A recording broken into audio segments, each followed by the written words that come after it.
हरे कृष्णा। स्कंद 2 अध्याय 2 हृदय में भगवान। श्लोक नंबर 16, 17 और 18। मनः स्वबुद्ध्या अमलया नियम्य क्षेत्रज्ञ एतां निनयेत्तमात्मनि आत्मानमात्मन्यवरुध्य धीरो लब्धोपशान्तिर्विरमेत कृत्यात्। तत्पश्चात योगी को चाहिए कि वह अपनी विशुद्ध बुद्धि के द्वारा अपने मन को जीवात्मा में तदाकार करे और फिर जीवात्मा को परम आत्मा में विलीन कर दे। ऐसा करने के बाद पूर्णतया तुष्ट जीव तुष्टि की चरम अवस्था को प्राप्त होता है, जिससे वह अन्य सारे कार्यकलाप बंद कर देता है।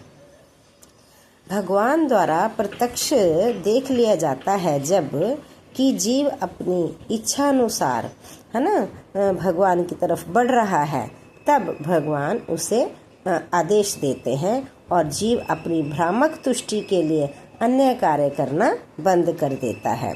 जीव अपनी शुद्ध अवस्था में पूर्ण आनंद की उपलब्धि करता है और समस्त भौतिक लालसाओं से निवृत्त हो जाता है।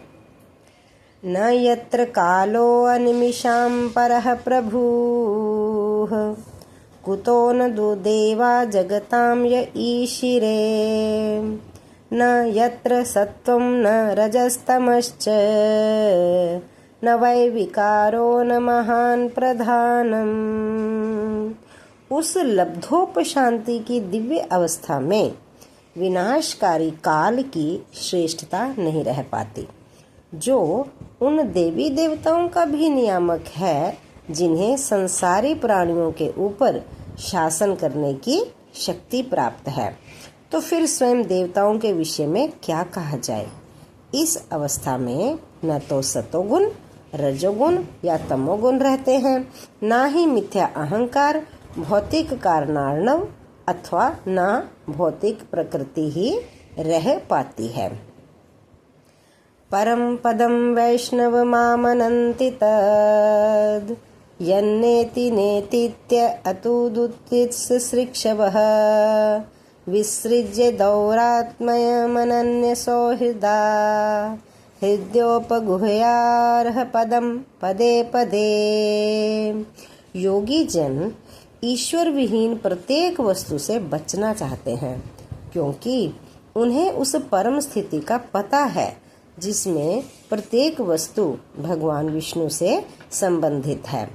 अतएव वह शुद्ध भक्त जो कि भगवान से पूर्ण ऐक्य रखता है, जटिलताएं उत्पन्न नहीं करता, अपितु भगवान के श्री चरण कमलों को हृदय में धारण करके उनकी प्रत्येक क्षण पूजा करता है।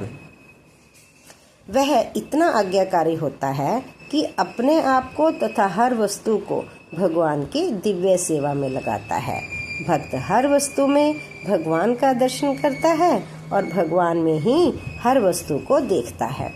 दुरात्मा द्वारा उत्पन्न किया गया उत्पात उसकी इस धारणा के कारण उपजता है कि भगवान का दिव्य रूप भौतिक है। हरे कृष्ण कृष्ण कृष्ण हरे हरे, हरे राम राम राम हरे हरे।